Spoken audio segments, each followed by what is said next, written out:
Well, friends, we do normally wait until 5 past for cathedral time, but given that there's a mailing list to go around and a few announcements, so I'll start now if I may. First of all, introduce myself. I'm Chris Joynes. I'm a member of the Faculty of Theology and Religion, and together with my friend and colleague Joanna Collicutt, we organise these seminars which are interdisciplinary in focus and designed to give a forum for people working on biblical texts across the humanities.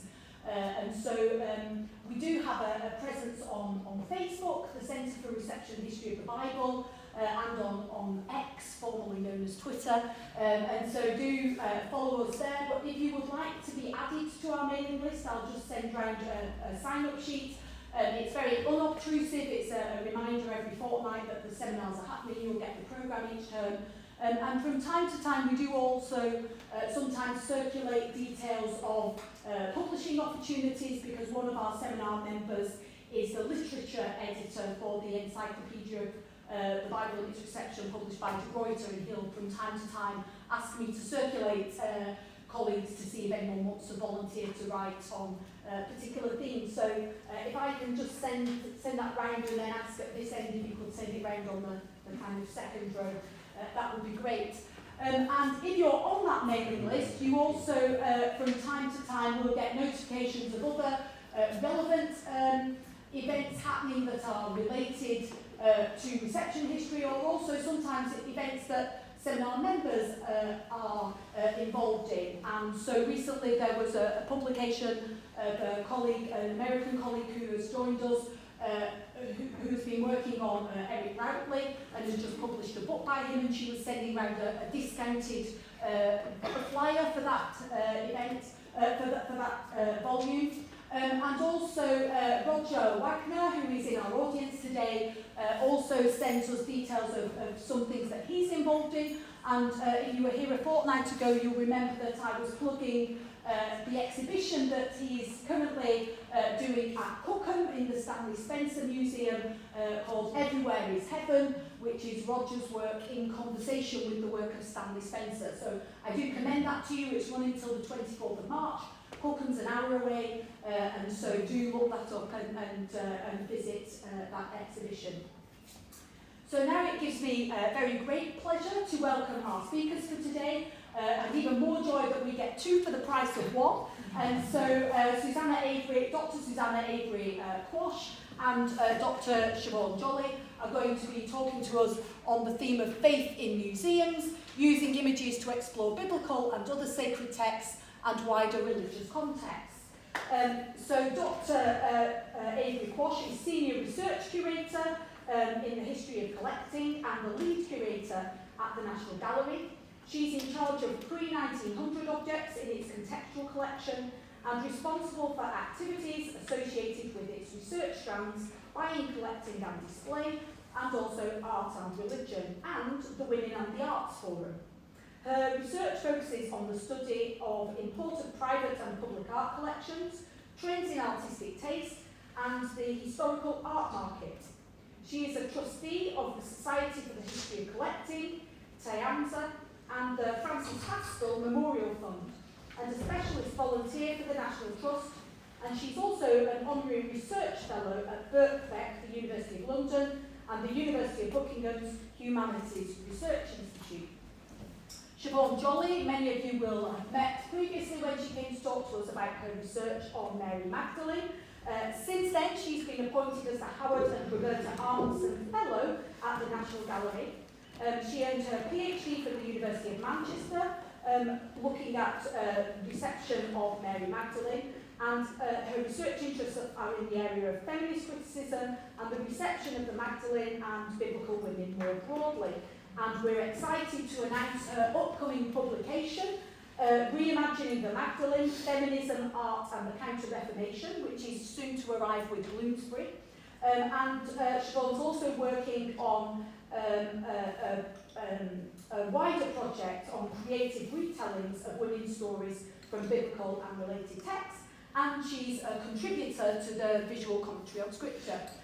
We're especially delighted to have them both with us today, because because they braved transport issues given today's train strike, especially to be with us, and it's great that so many of you have come to hear them. So without further ado, I'll hand over to Susanna and Siobhan. Thank you.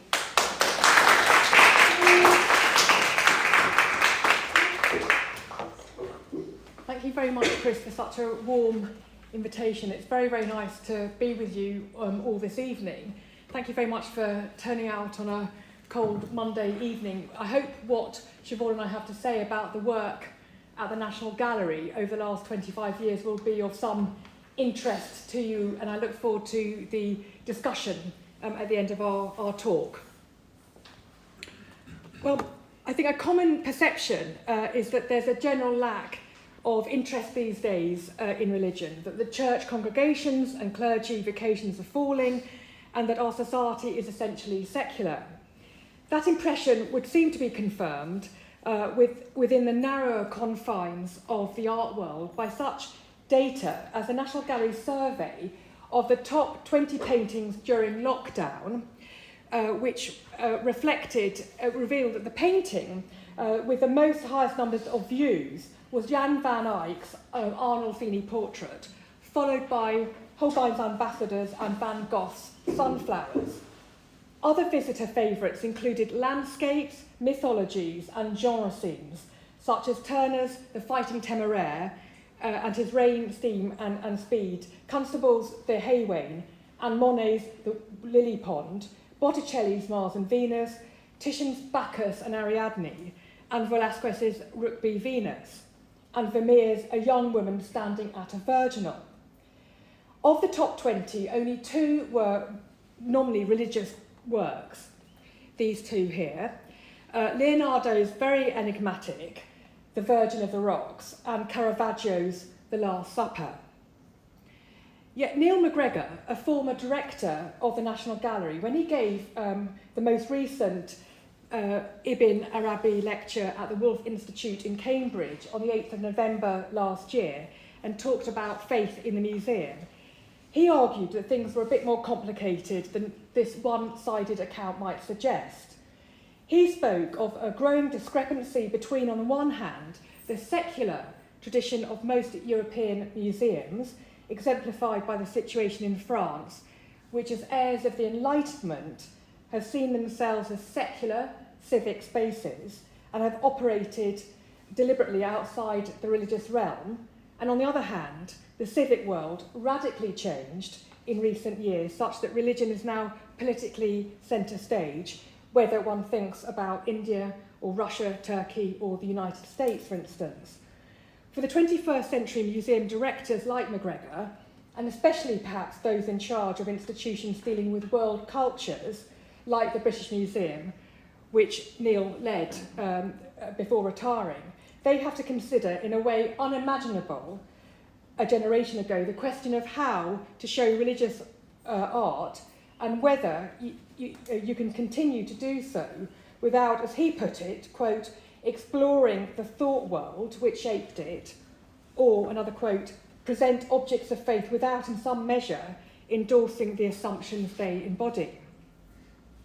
Such questions, I think, pertain even within an institution like ours, the National Gallery, whose collection is comparatively restricted in terms of number. We only have about 2,300 paintings, and limited to paintings in the Western European tradition. Those questions are relevant because about a third of our collection depicts sacred subject matter, and nearly all of that is Christian, especially from the Roman Catholic tradition. Some responses to attempting to re-engage visitors with this part of the collection have been practical. So, for instance, one reason why the new main entrance to the gallery will soon permanently become the Sainsbury wing is not only because that entrance offers step-free access, but also because its route will ensure that visitors go past the Sainsbury wing that houses the largest proportion of the gallery's sacred art. The intention is obviously that this prescribed route will allow visitors to pause and look at the sacred art before they rush on to the most popular part of the gallery, the post-1800 rooms, to see Van Gogh's sunflowers or Monet's water lilies, and there almost inevitably take a selfie.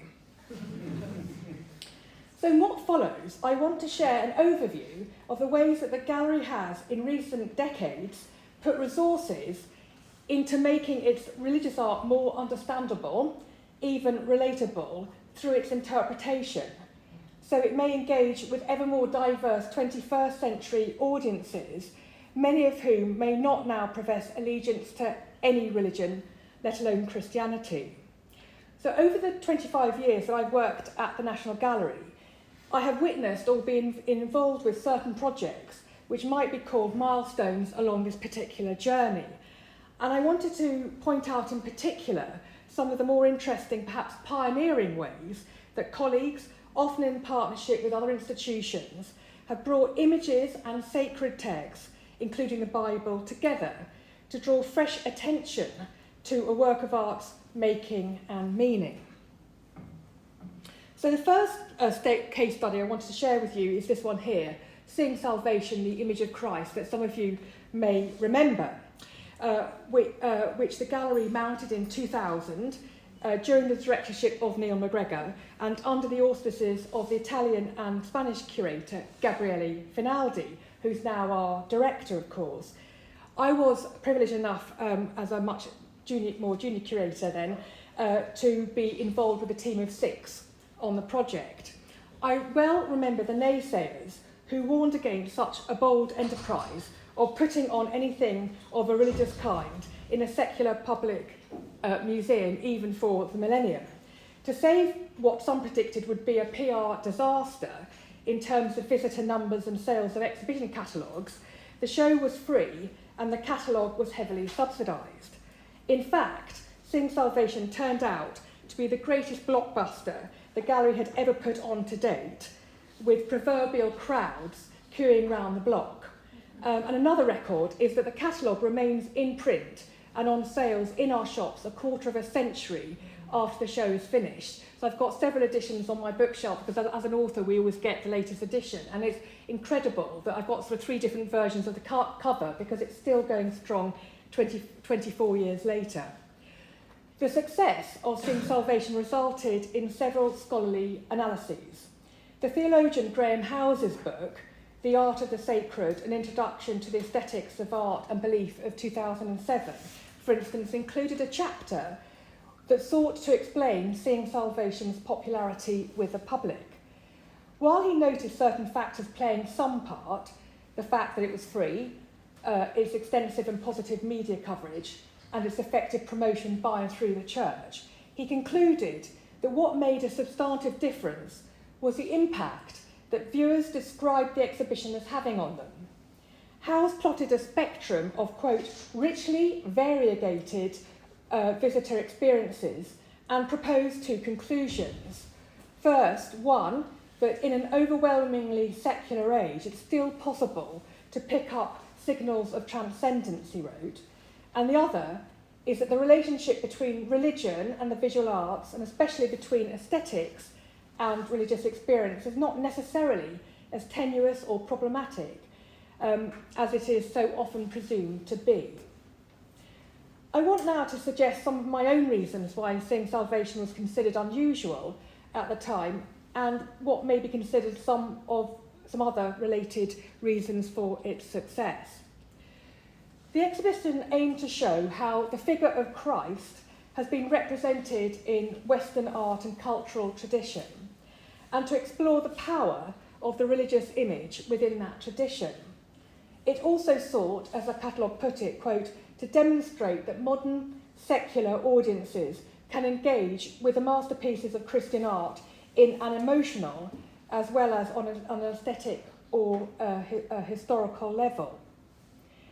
To accomplish these aims, we chose a group of paintings from the gallery, set amongst a host of loans from other paintings, as well as prints and sculptures from public and private collections in the UK, Europe and America.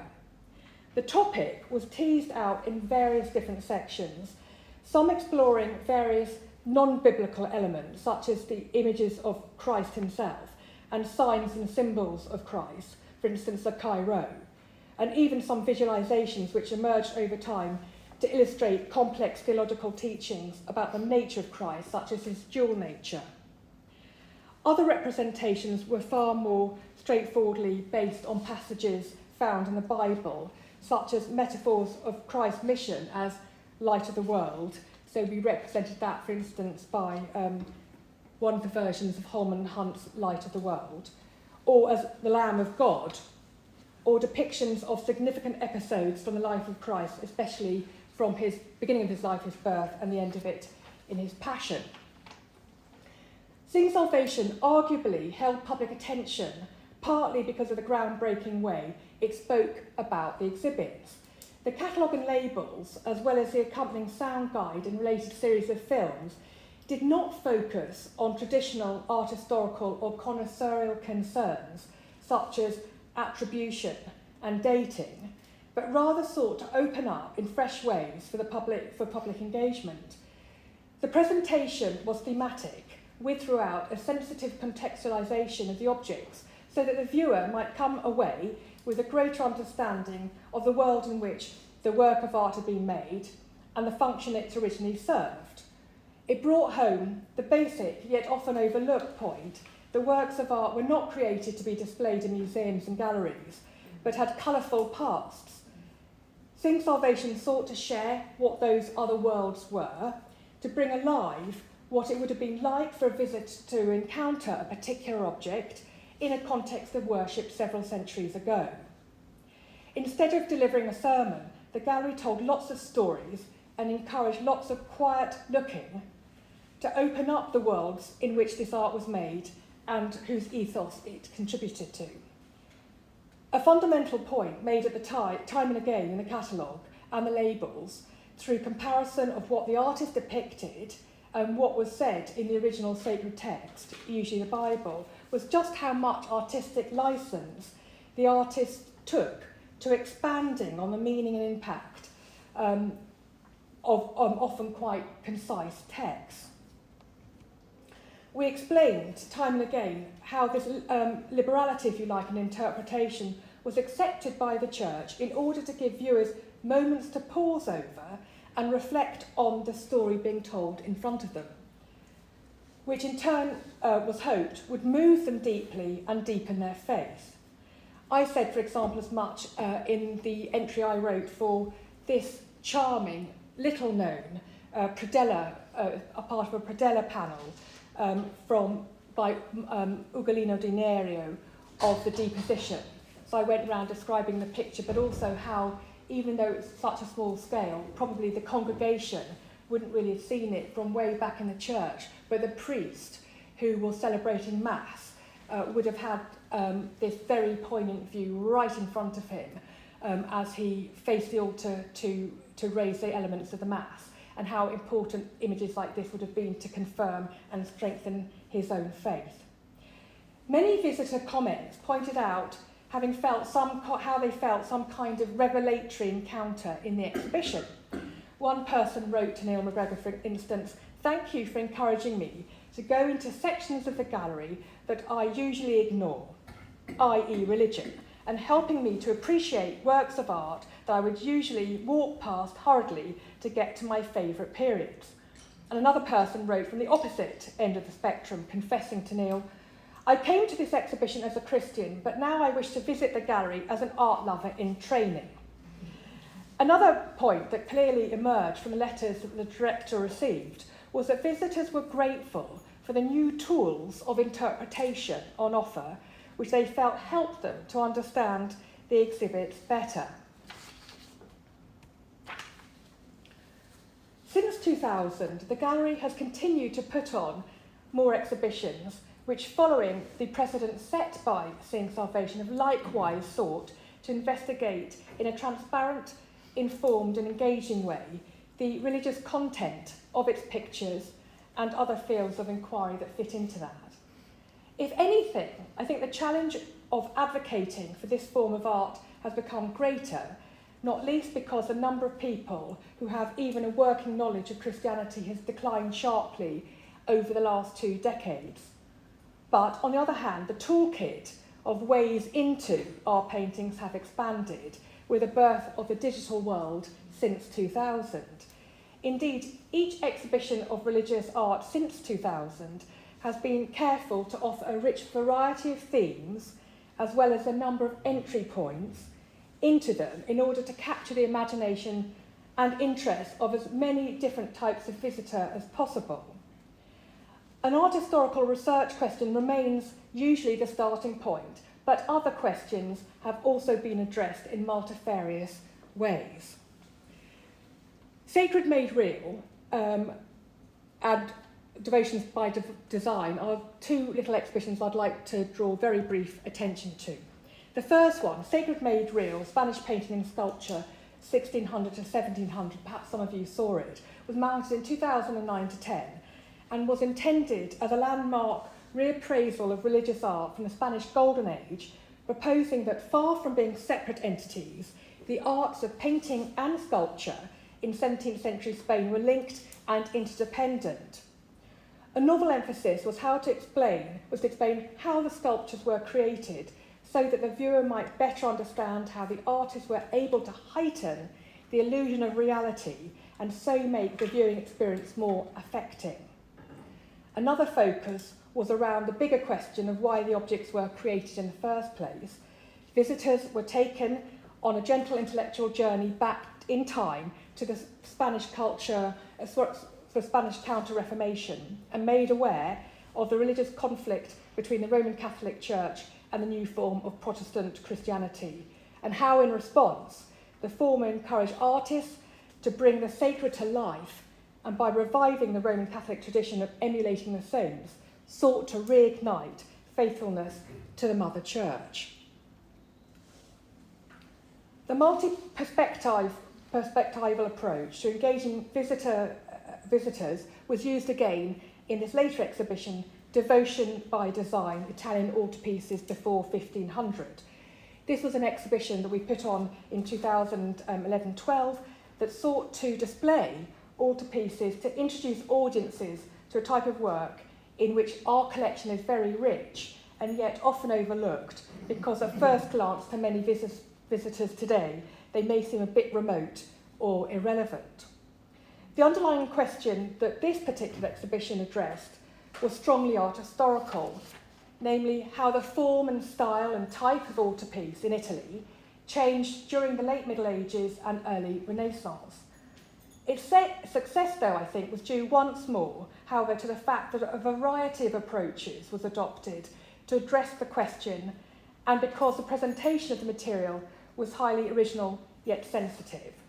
For example, a church-like atmosphere in the exhibition was created in one gallery by placing an altarpiece behind an imitation of an altar with a token cross and battery-operated votive candles, but just really to introduce some seating as well, resembling pews, and lighting evocative of that of a 14th century Italian church.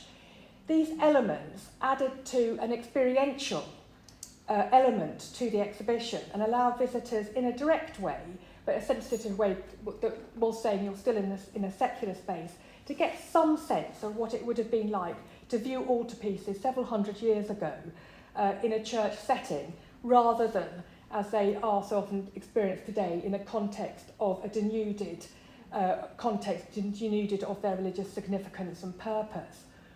The feedback we got, as ever, was mixed, but the most positive suggested what the public really appreciated was the fact that the information supplied in a variety of formats dwelt on matters other than purely art historical concerns of authorship and dating, and furthermore that the theological matter was dealt with in a way that was not proselytising or patronising, but accessible, digestible, interesting and perhaps even surprising. Well, Gallery's seriousness of purpose in relation to encouraging access to its collections through a range of perspectives was reiterated when in 2011 it announced, this was during Nick Penny's directorship, the establishment of 3 designated research strands to act, if you like, as an umbrella for a variety of research exercises, including in-depth analysis of individual paintings for gallery catalogues and exhibitions, partnerships with UK universities for postgraduate teaching, and international research collaborations.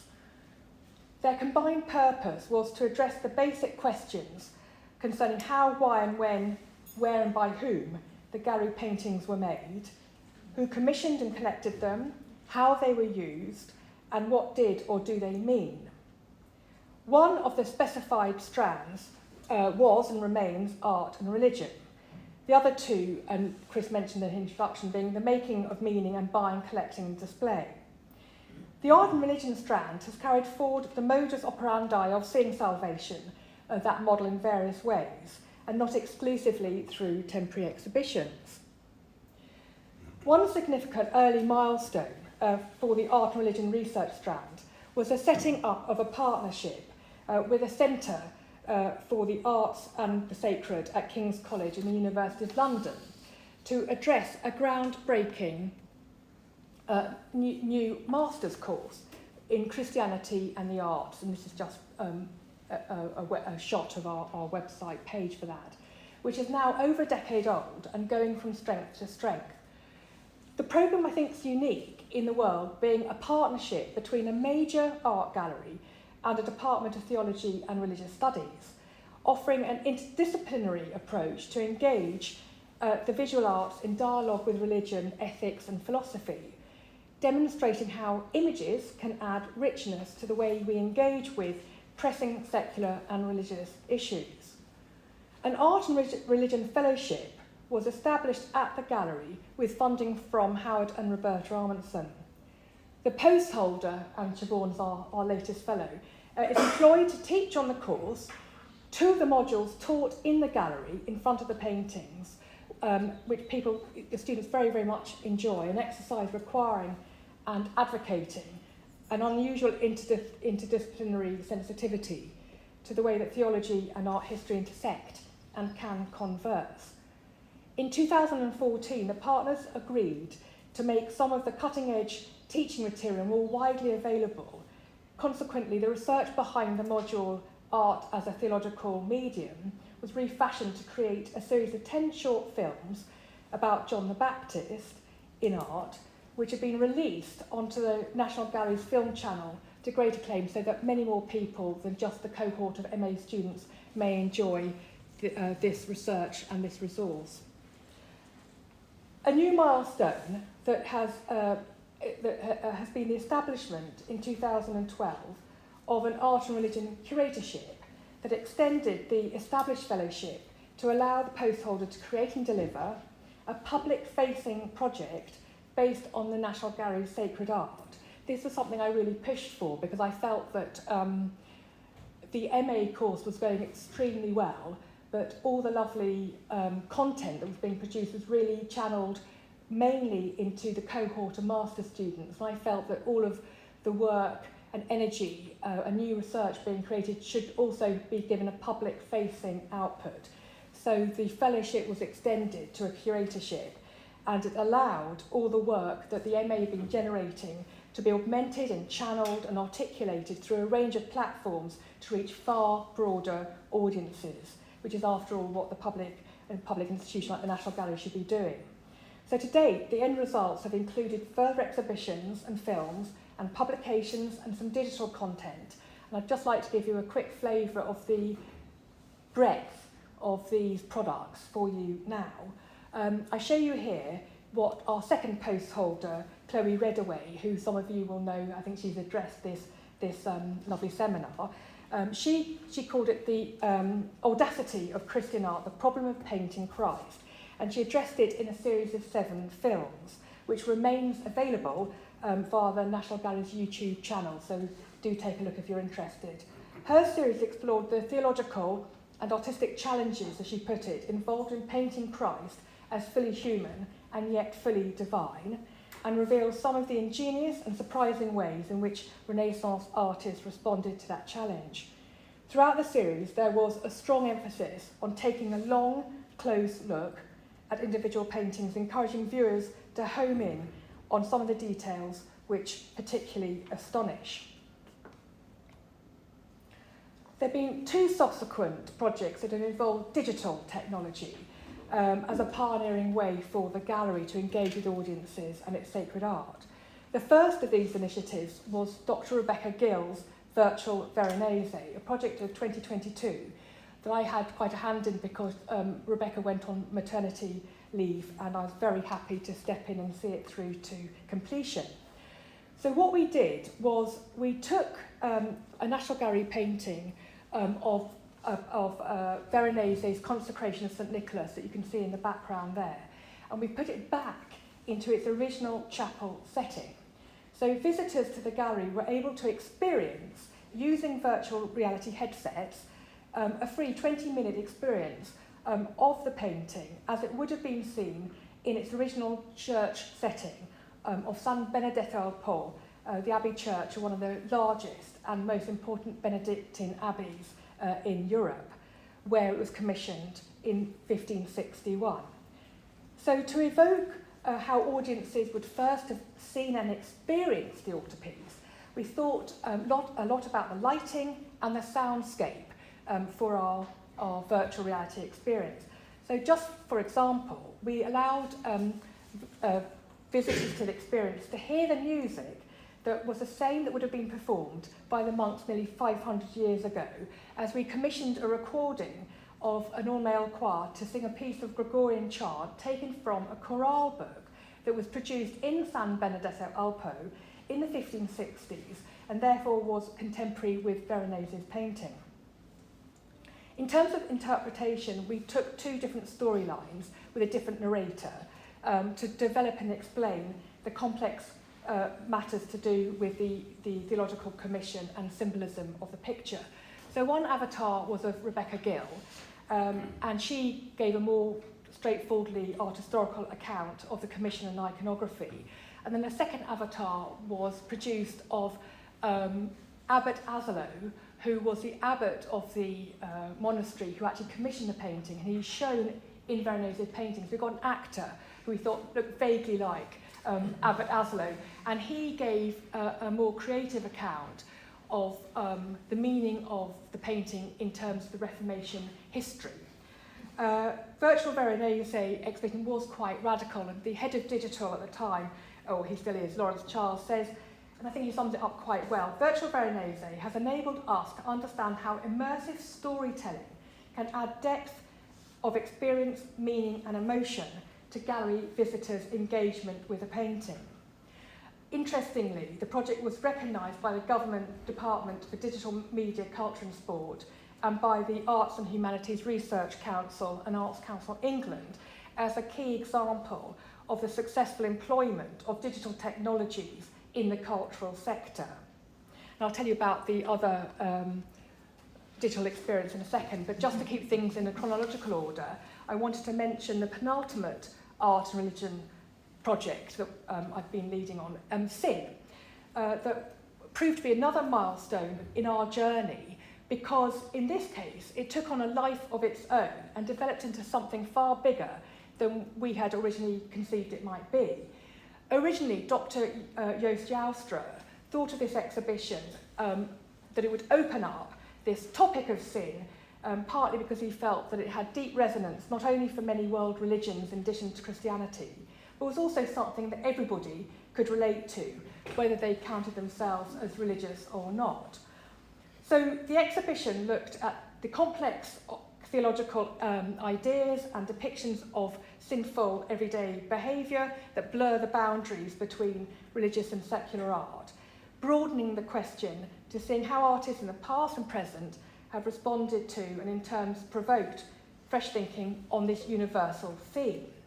So we chose 14 exhibits, including paintings from the National Gallery's permanent collection dating back to from the 16th to the 18th century, with loans dotted in from important public and private collections, including modern and contemporary works by Andy Warhol, Tracy Emin and Ron Muick.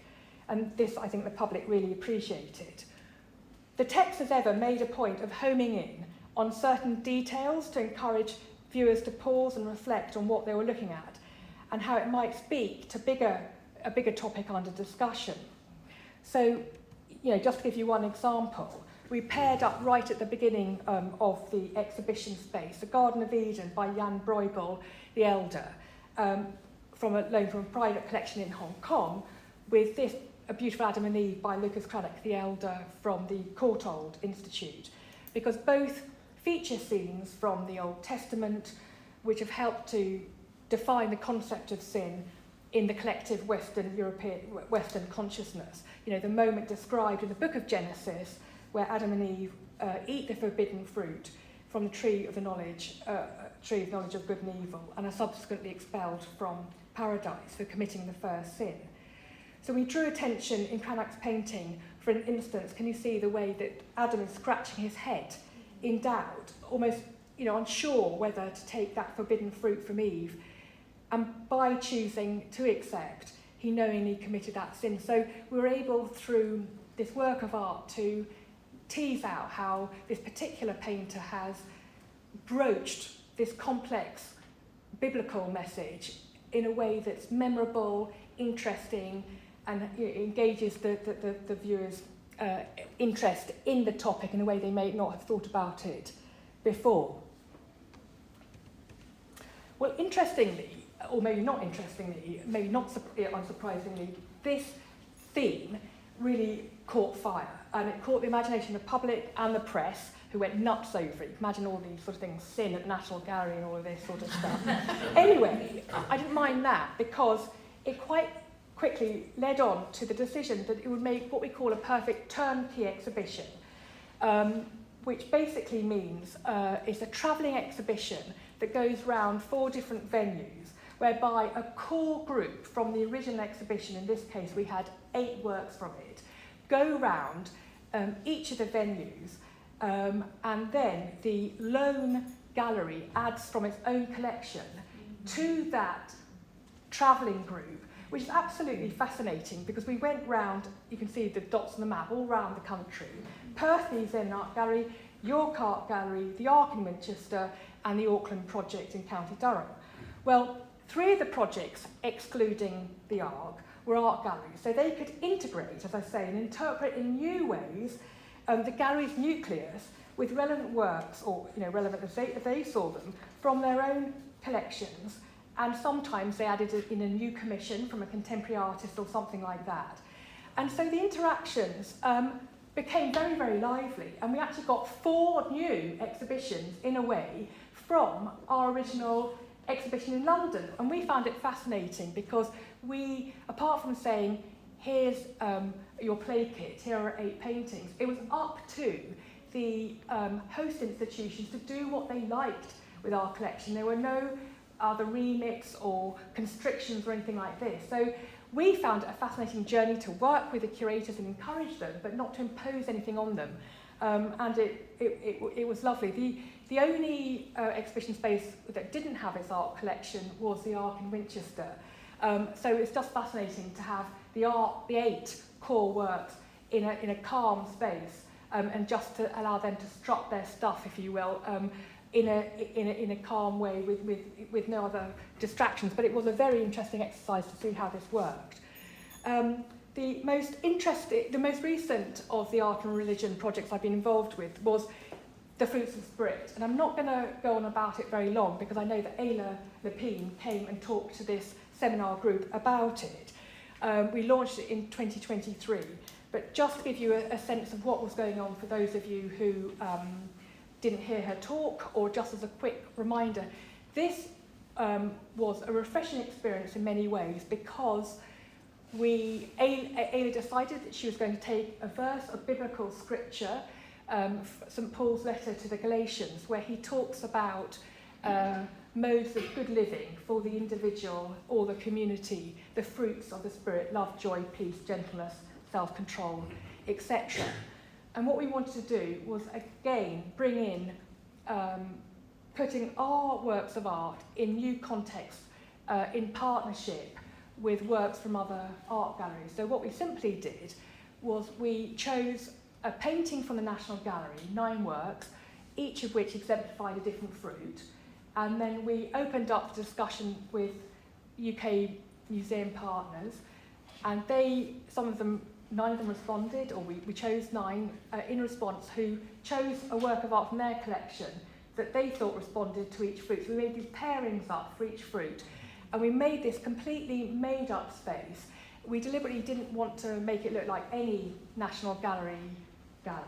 We wanted a round, inviting space and had this oculus open to the sky, which you would never really do. Not open to the sky, but with pretending it was a skylight. But you wouldn't really do that in a normal gallery setting. You'd have to have covers over for luminosity or lux levels, etc. But we wanted to engage modern and contemporary art from around the UK with our pictures in new conversations.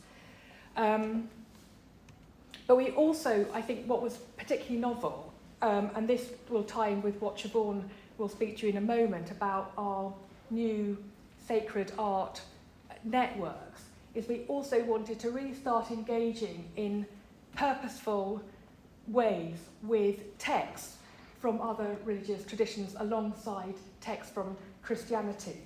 So what we did was we experimented by limiting ourselves in this particular creation to thinking about faith traditions from the Abrahamic faiths, and we asked some Jewish and Muslim friends from our sacred art network to help us write sensitively about how the different fruits of the Spirit, patience, love, joy, have been interpreted through sacred texts in those traditions and in those sort of religious settings today.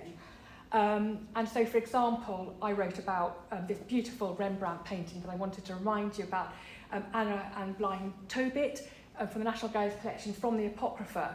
I thought it was a very powerful evocation of patience as the elderly couple are awaiting the return of Tobias, and they don't know when it's going to happen. And this idea of, I went through some of the iconography, for example, the ivy clinging to the building outside, in the sense of clinging and persistence, and so on, but the warmth of the relationship, the warmth of the fire, keeping the firelight going, and so on. So we were able to discuss it in the Christian context, but I also was able to bring in some thoughts about patience in relation to Islam and Judaism.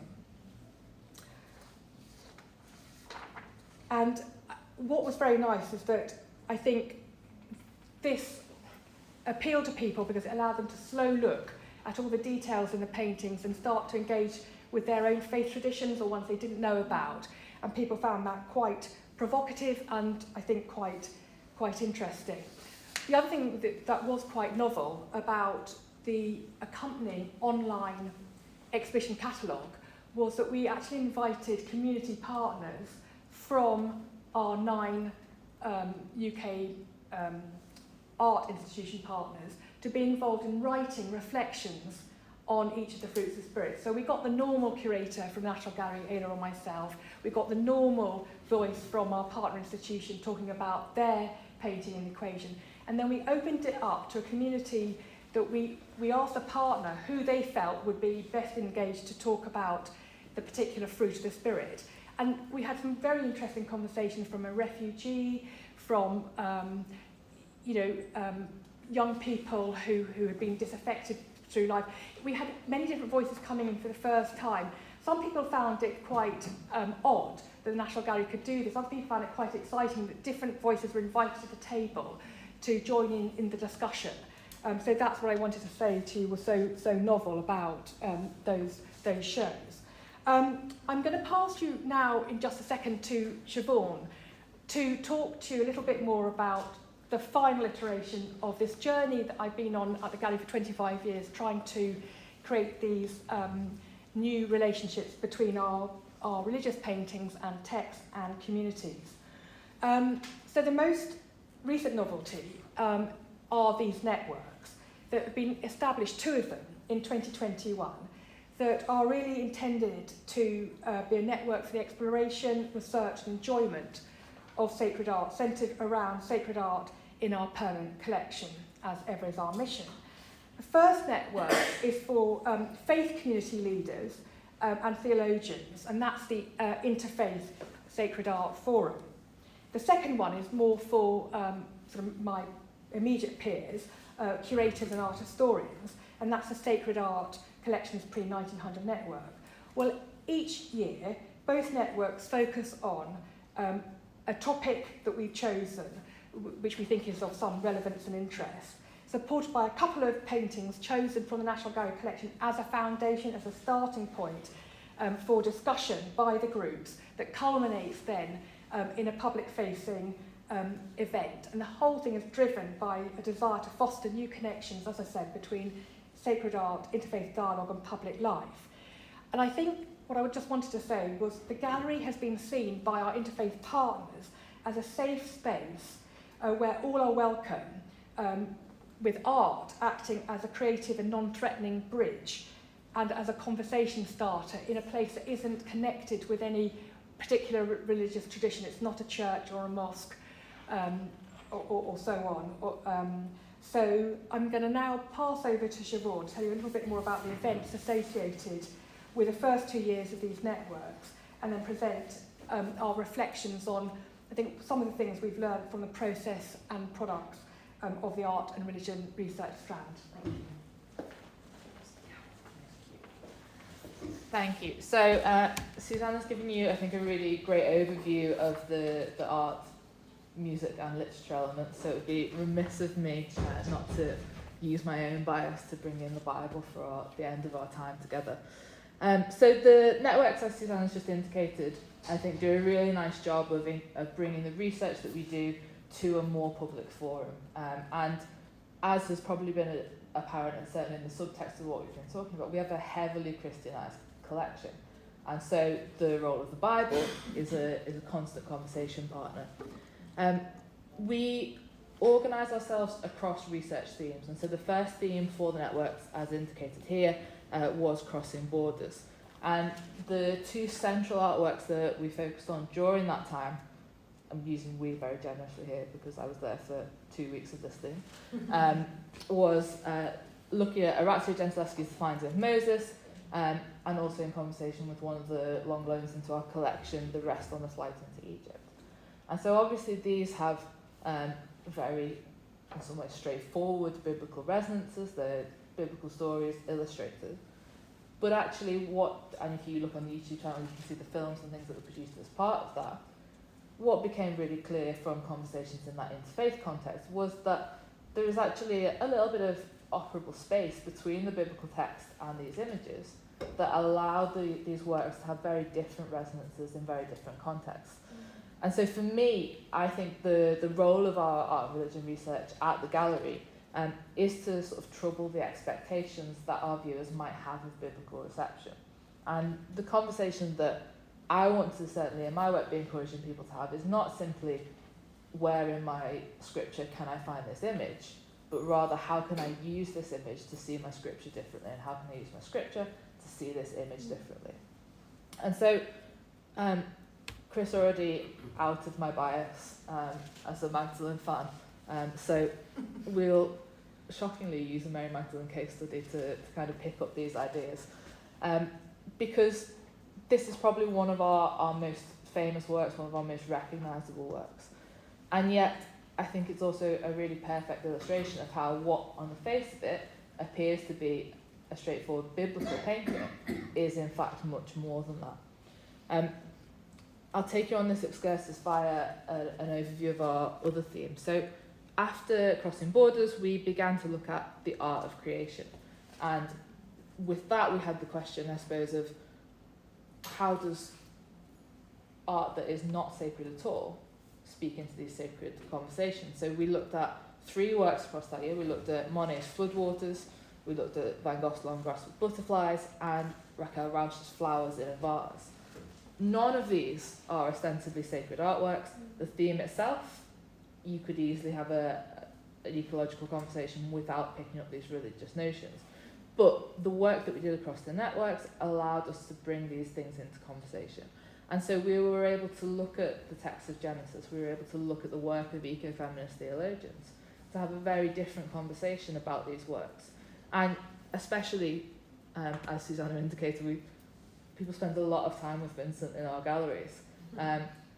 I don't think before we were looking at this, there were many people who were thinking about creation narratives, or who were thinking about what this tells us about the climate crisis. So I'm proud that the work that we do can pick up on these themes, that can be biblical, that doesn't shy away from the biblical basis of a lot of things that we do, that can be interfaith, and that can speak into a very contemporary conversation. And so moving forward into this calendar year, we're focusing on storytelling, and we're thinking specifically about the way in which stories that we find in sacred texts can be imaged and re-imaged in the work of our collection. And so there's a few different ways that we can do this.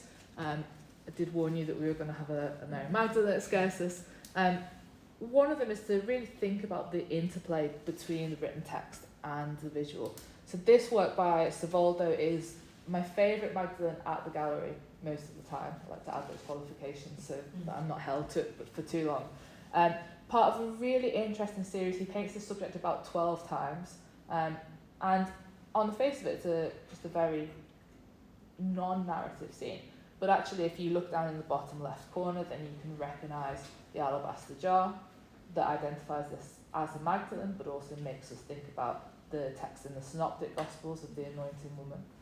But then it might also remind us that she's brought to the tomb according to John 20 in order to anoint the body, and we've got a reference to a tomb in the background. Or we might remember the verse in Matthew 23 where we're told that she's been with him since Galilee, because the Veneto in the background is suddenly being repurposed. And so this is not a biblical painting. I don't think for a minute Savoldo sat with the Bible choosing a verse and trying to illustrate it. But actually it brings all these different verses into conversation and enables us to think about how the Bible was functioning in his context. In the same way, the role of different cultural narratives helps us to complicate the story. So we looked at Titian before, a fairly straightforward resurrection image, but then we start to unpack some of the context. And so we've got this hillside town towards the right of the image, which maybe that just sets us outside Jerusalem, but if you're familiar with the work of Titian, you'll recognise this from some of his other mythical narrative paintings. And so immediately we have a conversation then about this interplay between Christian stories, between Christian history, biblical accounts, secular myths. It's for a knowing audience for sure. Christ is pictured fairly straightforwardly with a gardening tool, because we know in John the Magdalene mistakes him for the gardener, but it's a slightly unusual shaped tool, because just over his shoulder we can see the flock of sheep in the background. And then that brings us into the conversation of Christ as the Good Shepherd. And so again, even these works which seem to be very straightforward biblical illustrations actually demand much more of the viewer, and they have very different resonances for one of our viewers in the gallery today versus the very specific audience that it was painted and commissioned for. One of the things that I'm particularly interested in is the way that we tell the stories of women, because biblical women get very little textual time. We're often left to piece together those parts, and I think that's summed up really nicely in this Sebastiano work entitled Judith or Salome. And this work has travelled back and forth with different titles across its history. So it came into our collection as a Salome in the early 20th century. It was renamed confidently as a Judith, and then back to a Salome, and then we settled on a Judith or Salome. And this really speaks, I think, to the problem of biblical women, because we can make a really convincing case for both of them.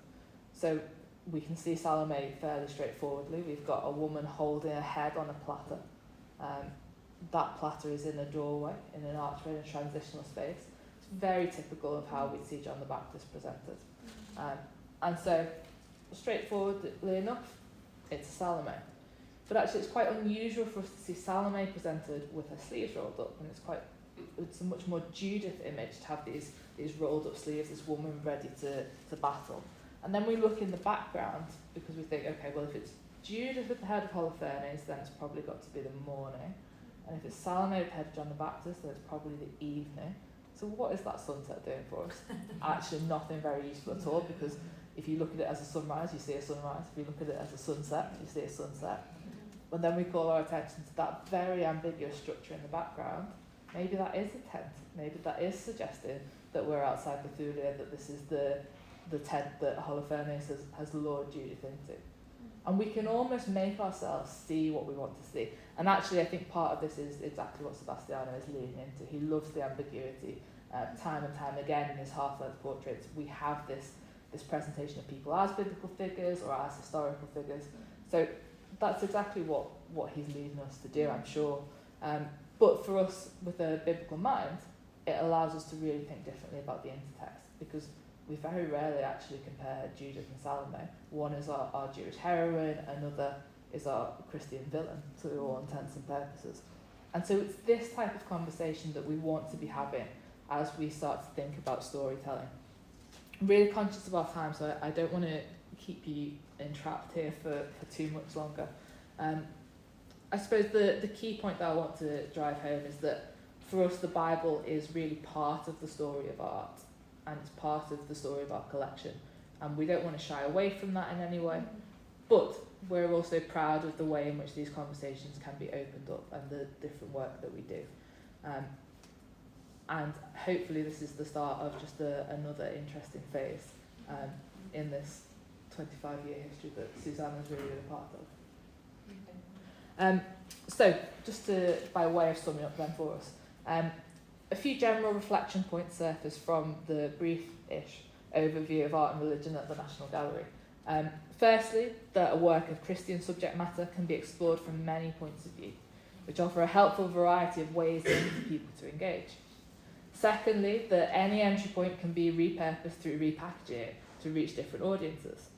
And thirdly, that much can be done through high-quality storytelling, which draws visitors willingly into topics as diverse and potentially esoteric as society, politics, religious practices and artistic production in different European centres over the last 500 years.